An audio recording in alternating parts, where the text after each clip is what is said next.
અમે સેવકનું બધું માન સન્માન કરવું જોઈએ, અમને નીતિ નિયમથી ચાલવું જોઈએ આ કમ્પ્લીટ. બોલો ફુકાર મેરડી માતનું છે. ભલે રામ. આટો દિલા ભાઈ કુવેત થી લઈને આવ્યા માતાજી. કુવેત થી લઈને આવ્યા. હાજી. આ કુવેત ની બદામ કાજુ એવું. ભલે રામ. આશીર્વાદ. માતાજી માતાજી. હજી એકવાર જોરદાર બોલ શ્રી ખુખાર મેલડી માતનો. ભાઈ તમારા આહિર સમાજના એક ભાઈ છે લેખક માવજીભાઈ આહિર, એમનું લખેલું એક હનુમાન દાદાનું હરિગીત છંદ છે જે મને બહુ ગમે છે.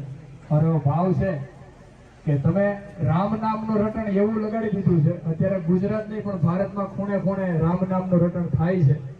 અને રામનો સૌથી મોટા ભક્ત, ભગવાન રામના સૌથી મોટા ભક્ત એટલે હનુમાનજી મહારાજ. તો એ હનુમાનજી મહારાજનો એક છંદ